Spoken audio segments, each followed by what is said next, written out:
Alice, and today we are back in my kitchen because I'm gonna do some baking, and while I do that, I thought I would recommend you some books. Now, I made one of these videos a couple of months ago. I baked bread while I gave you some very specific book recommendations, and this is basically just gonna be the same thing. I went through so many requests in that previous video and it ended up being really long, so I'm gonna try to make this one a little bit shorter. I still have like quite a lot of requests, but some of them are quite similar. Some of them are left over from last time and some of them are new. So we're just gonna go through them and I'm gonna give you some very specific book recommendations while I make chocolate chip cookies. I, like most people I think, love a good cookie, so we're gonna make some. These are pretty basic chocolate chip cookies. I think it's nothing revolutionary, but they're really good.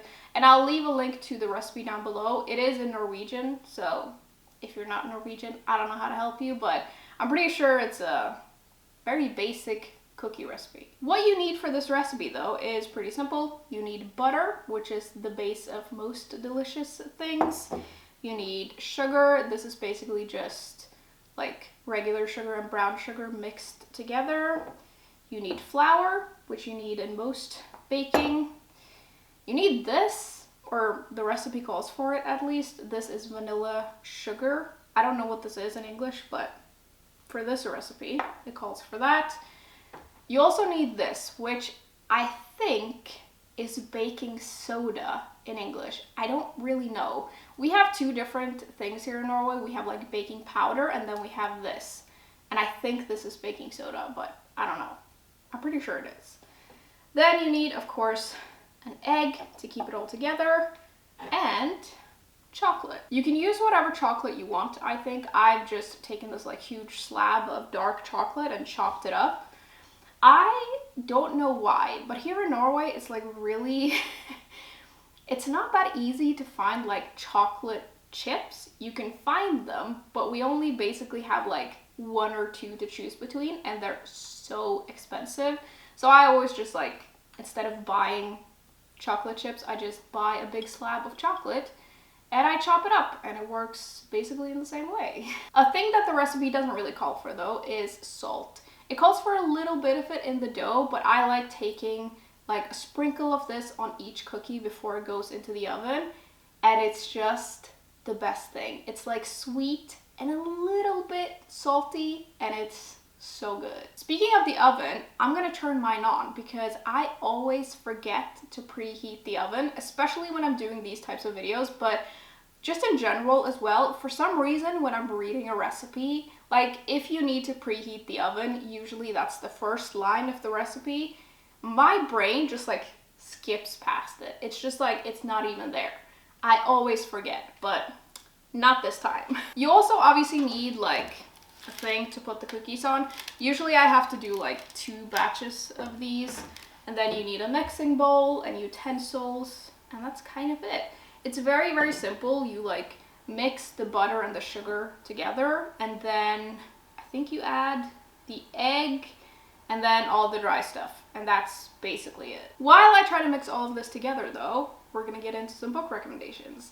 The first request I got was books to read on vacation to Greece, which, first of all, the fact that you're going to Greece, a little bit jealous, not gonna lie. I've been there a couple of times and it's one of my favorite like summery places to visit, and I love all the history and all of the stuff in Greece. Is just like, it's a great place to visit.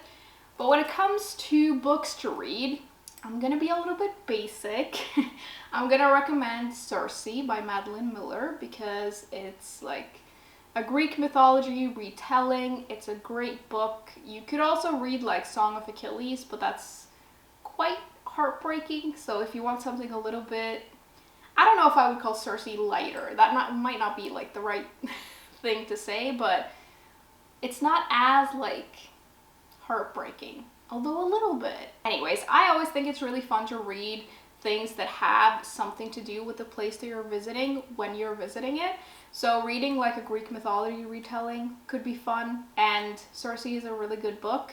I would also recommend Mythos by Stephen Fry, which is basically just all about the Greek myths and the Greek gods, and what better place to read about that than in Greece. The second request that I got was slower mystery thrillers with great atmosphere, and I actually got a lot of requests for like different types of mystery books and like mystery thrillers and stuff, and there are more coming, but I separated this one out because it feels like a very specific type of book where it's like a mystery thriller, which you would imagine is like action-packed, but sometimes those are a little bit slower, and those are also really good. For this, I would recommend a specific author. Actually, I would recommend any of the books by Jane Harper.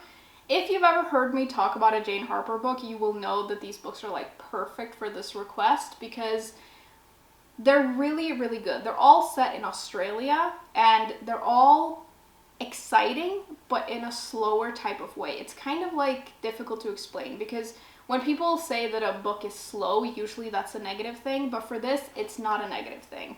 Sometimes I actually feel like mystery thrillers could be a little bit slower and like take a little bit more time to like explore characters and explore other kinds of things, and these books do that. Like, they spend a little bit of time on like establishing the characters and the relationships, and they are exciting, but it just takes us a little bit longer to sort of get there. One of the reasons I love Jane Harper so much, though, is that she is excellent at creating atmosphere. Like, it's absolutely amazing. I don't know how she does it. Like, a lot of mystery thrillers have atmosphere, but there's something like particularly good about the way she writes that just really sucks you in, and you can really picture everything, and it's really, really good.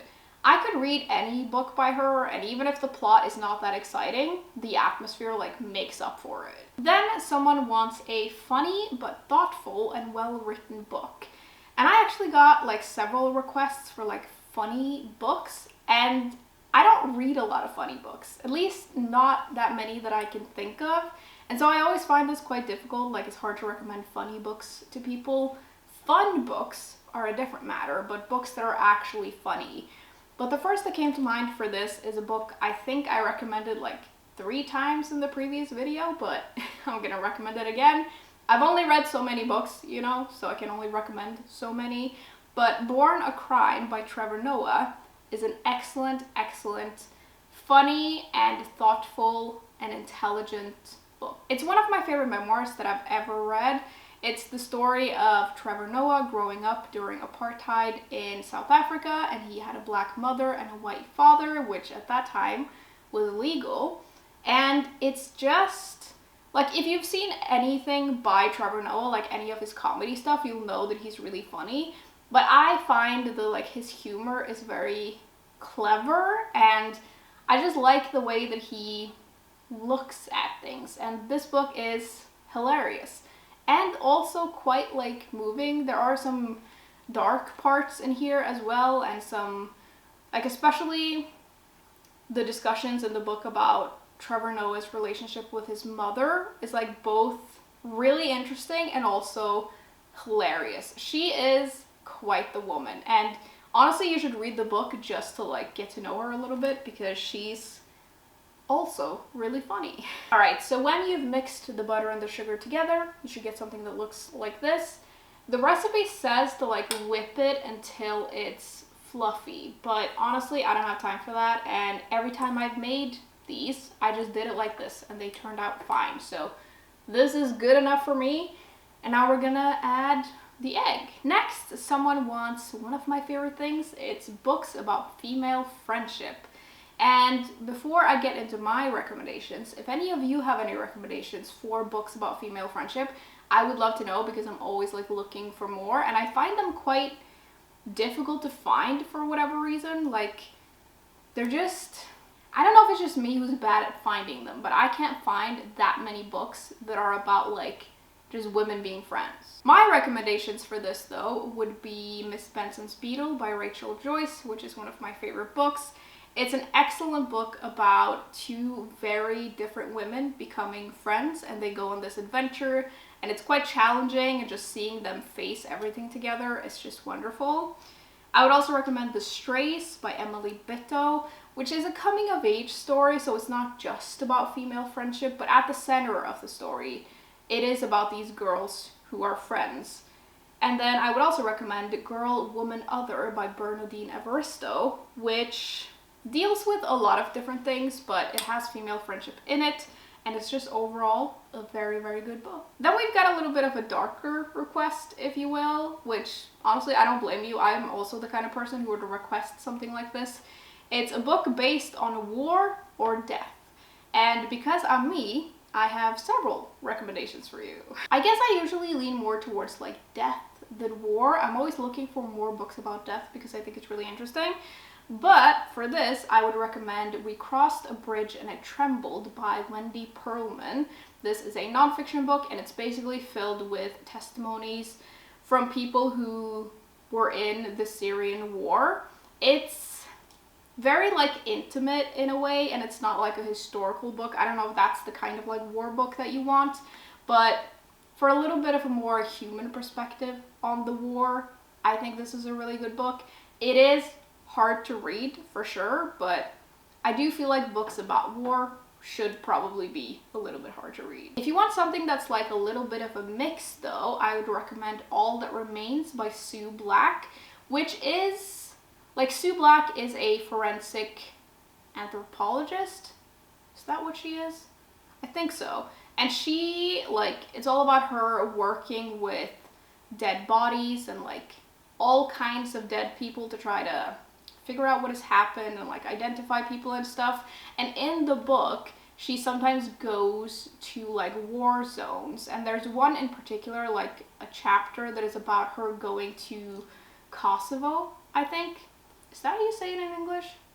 I don't know, but she went there and it was very, very impactful for her, and it was very interesting to see how the people who work with what she works with deal with those kinds of situations, and it like gives you an interesting perspective on war and death. If you want something that is only about death though, kind of, and it's a little bit lighter, I would recommend From Here to Eternity by Caitlin Doughty.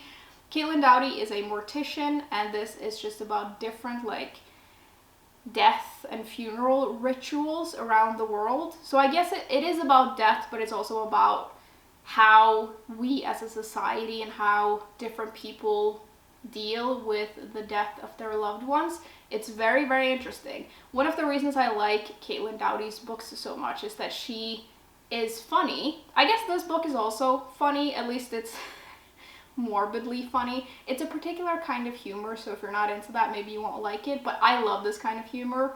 It's funny, but it's always respectful and also just very, very interesting. And I guess if you want more books about like death and burials and all that kind of stuff, you can read all of Caitlin Doughty's books because all of them are about death. So the egg has been mixed in, so we're gonna add all of the dry stuff except the chocolate, which we're gonna save for the end. Also, by the way, I'm being a little bit like, you're supposed to do like a teaspoon of this, and I'm just doing this because, you know, it doesn't really matter. Usually for baking, you have to be very, very like specific about what you put in, and you have to like measure everything, but I feel like with cookies, it's usually fine. Moving on, we have got a request that I get all the time, and I think maybe I did this in the previous video as well, but I'm just gonna do it again because people ask me for this all the time. It's please recommend me some cozy mysteries.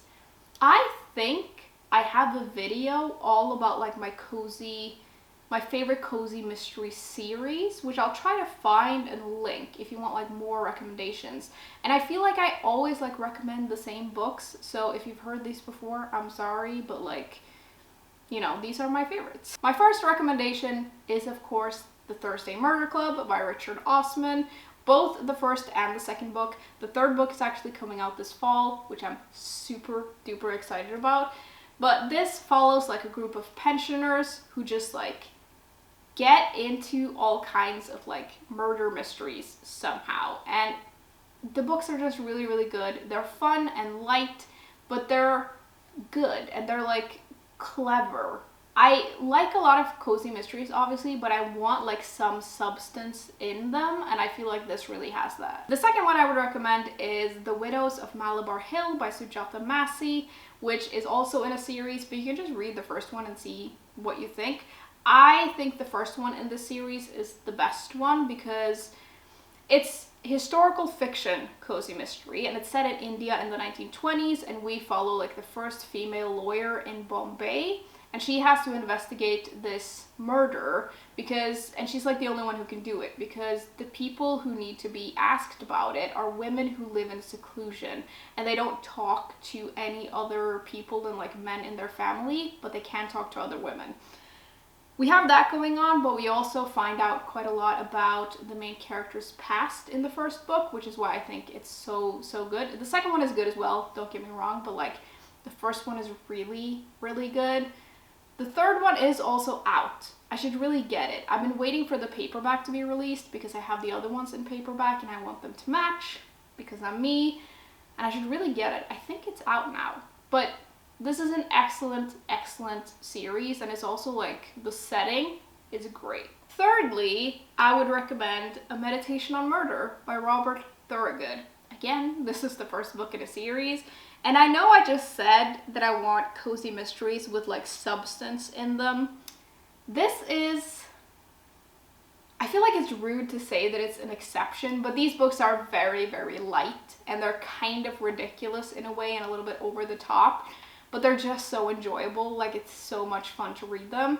They're set on this like Caribbean island, and we follow this English detective who hates the heat and hates the sand and hates everything, but he's very clever, and his team is just great, and it's just like really fun, cozy mystery books. Then I got a request that I actually struggled with a little bit, but it's a fiction about female empowerment, and the thing that I struggle with is the fiction part.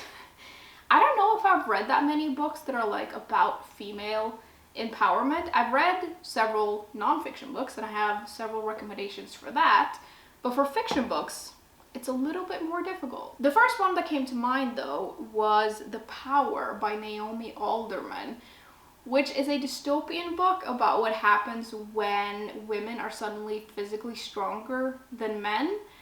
And the thing is, I think that that's an interesting book, and I think it has a lot of interesting things in it, but it's not my favorite book, and so it's not a book that I recommend when I'm recommending dystopian books. It might be worth it just for like the female empowerment thing, I guess, but I really haven't read a lot of books about that. I also thought of Queenie by Candace Carty Williams, which is, I don't know if it's as much about female empowerment as it is about just a woman finding herself. I don't know, but Queenie is an excellent book though, so you should read that no matter what it's about. Then we have got a really sweet recommendation request. It's a book that makes me feel like I want to believe in the good in people, and for this is my go-to like sweet book. It's Sweet Bean Paste by Durian Sukagawa. I recommend this book so much, but it's so good. It's a very, very sweet story about unlikely friendship, and it is a little bit sad, but it's just like, I find that book to be quite like uplifting, and you really get to know the characters in there, and it's, I feel like, the kind of book that makes you want to believe in the good in people. The next recommendation request is an absorbing drama with lovable characters. Now, I have interpreted this, like, drama can be a lot of things, but since it doesn't say historical drama, I'm assuming they mean more like contemporary drama, so that's what I've gone for. And I've written down 2 books. The first one is The Unseen World by Liz Moore, which is like not fully contemporary because a lot of it is set in like the 80s and 90s, but it's a great book, and it has a lot of lovable characters, one of which is an interesting like thing. I don't want to give it away, but it's a little bit different, and I feel like this book is so underrated. I never hear anyone really talk about it, and it's so good. And even though it's like contemporary fiction and drama, and it's about a daughter and her father, at the end there's like a twist that like blew my little mind, and it's worth reading it just for that. But like, you'll really fall in love with the characters. They're very interesting and lovable in like a complicated way. The second book that I've got is This Green and Pleasant Land by Ayesha Malik, which again is underrated, and I recommend it all the time, but I just want more people to read it because I feel like it's really underrated. But this is all about this little village and what happens in the village when one of the people who lives there decides to try and build a mosque. And the reason I'm picking this one for this one is that if you want a lovable character, there's one character in particular in this book that if you don't love her, who are you? Because it's so good. It's an aunt, and she is just absolutely wonderful. I want everyone to read that book just so they get to like meet her, because she's amazing, and even though she's a fictional character, I think about her all the time. Then we have got another one that I struggled with a little bit, but maybe if any of you have any recommendations, leave them down below. It's books with unexpected narrators, like an object or death or anything like that other than The Book Thief. Now, controversially, I haven't read The Book Thief. I actually DNF'd The Book Thief like 10 years ago. I tried reading it and I just couldn't get into it, which is weird because you'd think that I would like it.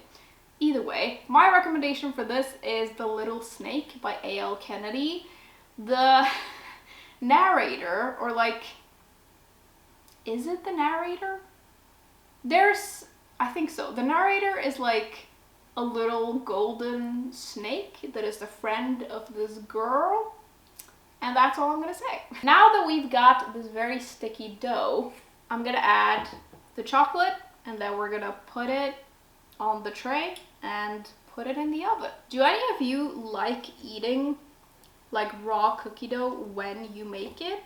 I'm not a huge fan of it. I don't feel like it tastes that good, but I do love cookie dough in like ice cream, like Ben & Jerry's cookie dough ice cream I really like, but for some reason I've never been that into like eating the dough when I'm making it, but I know a lot of people love it. While I do this though, let's do the next one. It says Family Saga with Atmosphere.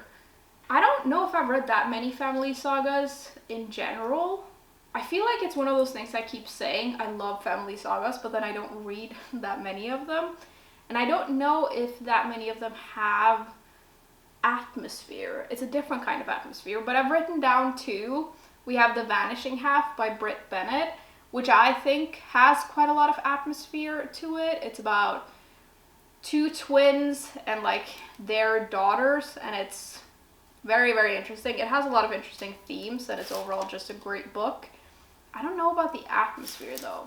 I feel like it's atmospheric in a way, so that's gonna have to be good enough. The second one I've written down is Ask Again Yes by Mary Beth Keane, which is a family saga that is set in like the suburbs, and I feel like the suburbs have their own kind of atmosphere, if that makes sense. So it has that kind of like suburban life atmosphere. Next, we have got an interesting request, and I feel like if you're a book lover, you get it, and if you're not, maybe you don't get it. But it says a book that will make you ugly cry. Now, I am not a huge crier. I don't really cry much at all, ever. And so it's pretty rare that a book will actually make me cry. It might make me tear up, but like actually cry is a different thing. There is only one book that has made me like actually sob, and don't judge me for this, but it's The Fault in Our Stars by John Green. I can't with that book. I will never probably read that book again, and I'll probably never watch the movie again.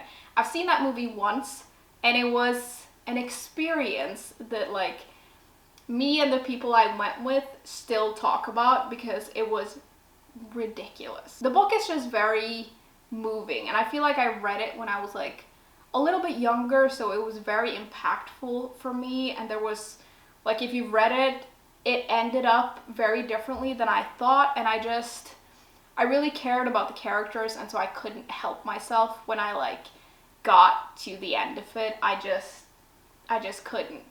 The movie though, that was worse. Somehow, that was a worse, I'm gonna say worse experience. I don't mean that it was bad, but it was like a more emotional experience than I had expected. I did also recently though tear up when I read Miss Benson's Beetle. I read that this year and I've already recommended it, so you know, but I got to the end of that and I'm not gonna lie, I shed a little tear. It didn't make me ugly cry, but I think maybe that's just because I'm me and I like repressing my feelings. Alright, so I'm gonna put these in the oven. I feel like I maybe made them a little bit too big, so they might run into each other either way, but you know, we'll see how it goes, and then I'll make the next tray smaller if it's an issue. Now we just have to wait like 10 minutes, and in the meanwhile, someone wants memoirs. I love a good memoir, so I've read quite a lot of them and I could recommend quite a lot of them, but I've picked out 3 that are like really, really good. They're all kind of like hard to read. None of them are like light, but these are the memoirs that have made like the biggest impact on me. Usually I prefer like a hard to read memoir. Not hard to read in like the language, but just like the subject matter, because I just makes more of an impact on me. The first one that I would recommend is Just Mercy by Bryan Stevenson. This is a hard one, but it's really, really good. It's about Bryan Stevenson, who is a lawyer, and about him trying to like make his way through the American justice system and trying to help people that were incarcerated even though they were innocent. And it's also about the death penalty, which is a controversial issue, I understand, but like I come from a place where we don't have the death penalty, and we have a very different prison system than, for instance, the United States. And I think for me it was very impactful and very interesting to read about, and I think that Bryan Stevenson is an excellent writer, and he's really good at balancing like facts and feelings in a way that just makes it very moving. The second one is also kind of about prison. It's The Sun Does Shine by Anthony Ray Hinton, which is a memoir about this guy who was on death row for decades for a crime he didn't commit, which again, I just think is very interesting, and it's very inspirational, that book, and the author is a very interesting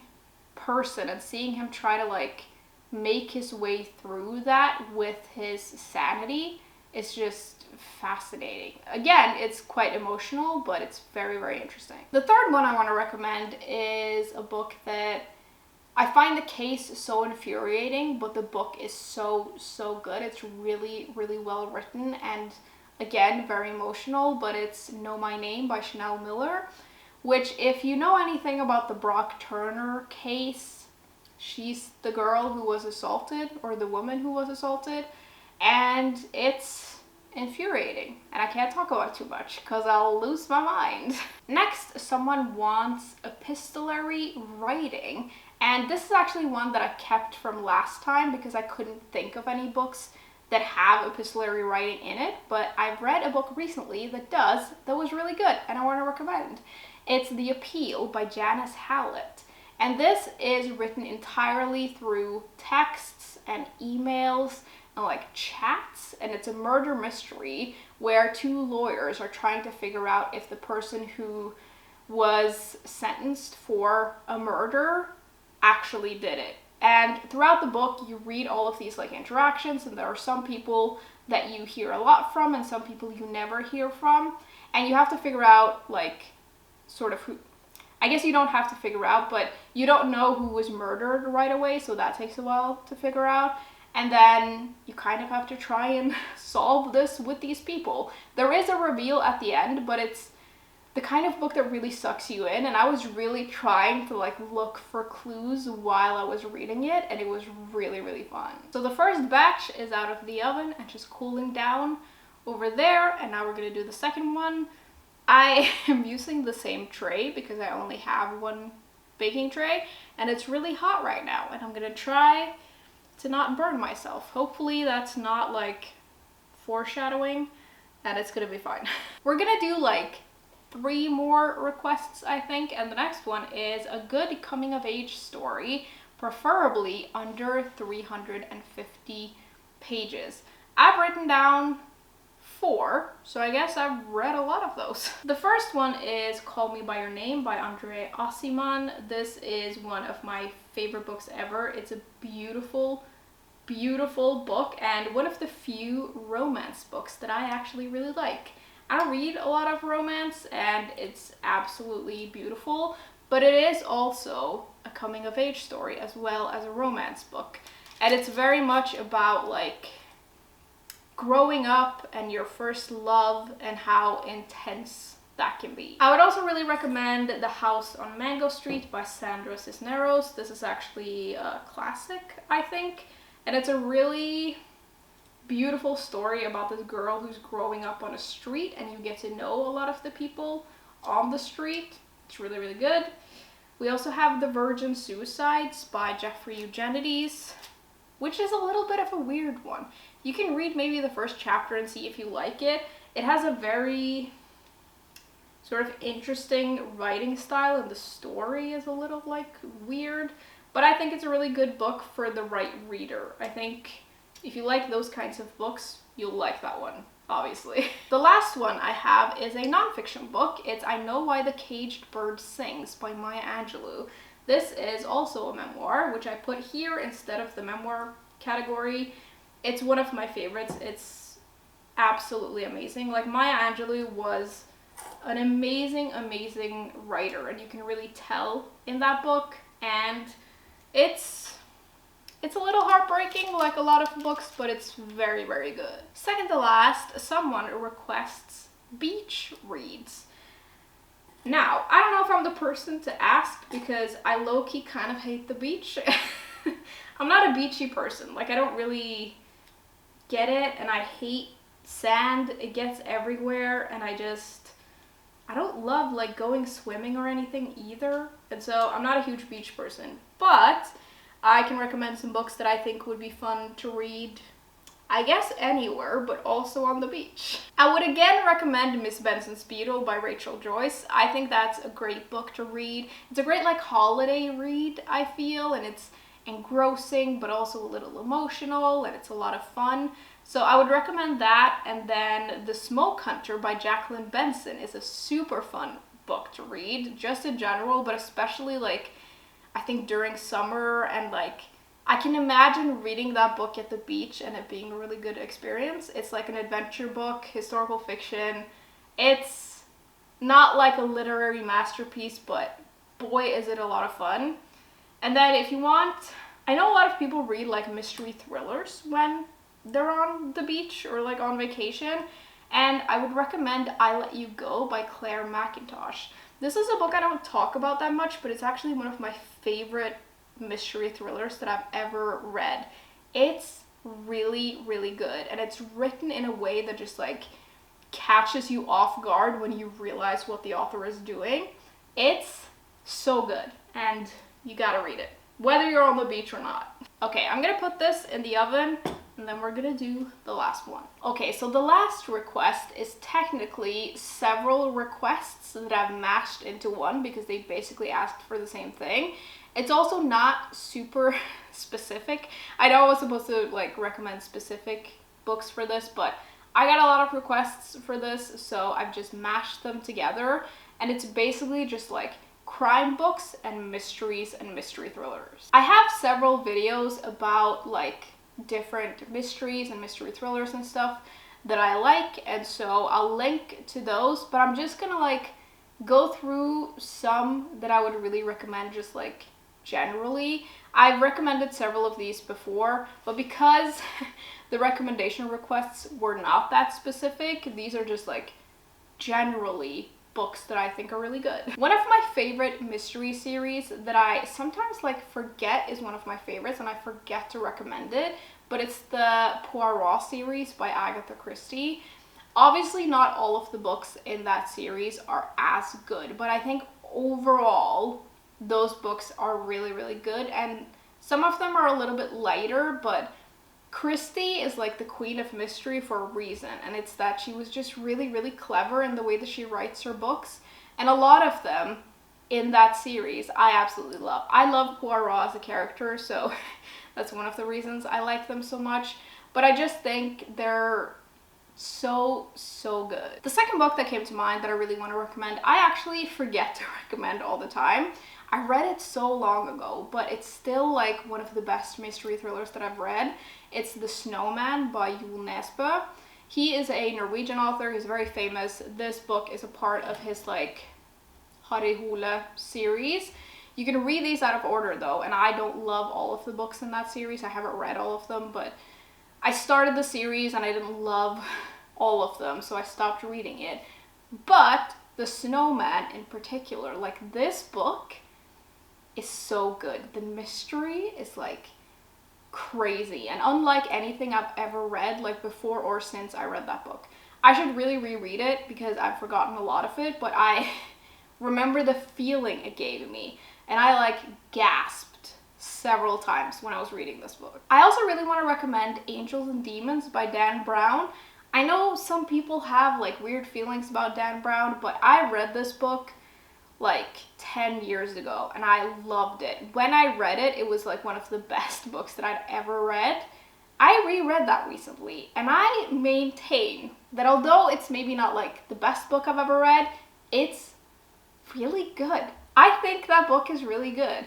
I know some people really don't like Dan Brown's books, but like if you're into these kinds of stories, it's the best. And I think that like the twist and everything that goes on in this book is great. I had forgotten so much that I was really shocked when I reread it because there's a lot of twists and turns in that story. It's a lot of fun.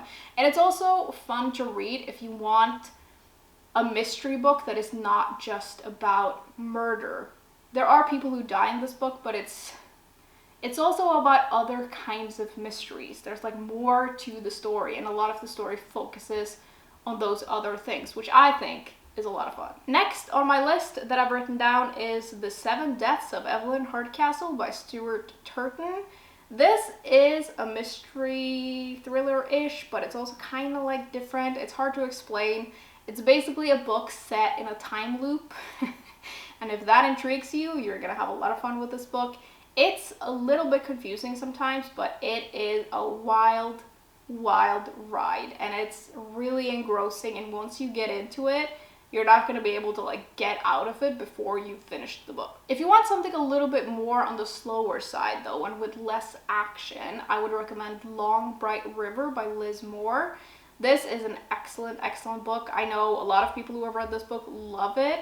When it came out in Norway, it did really well, and us Norwegians and us Scandinavians are very particular about our like crime fiction, so the fact that it did well, I think, is a good thing. Obviously, if it does well anywhere, it's a good thing.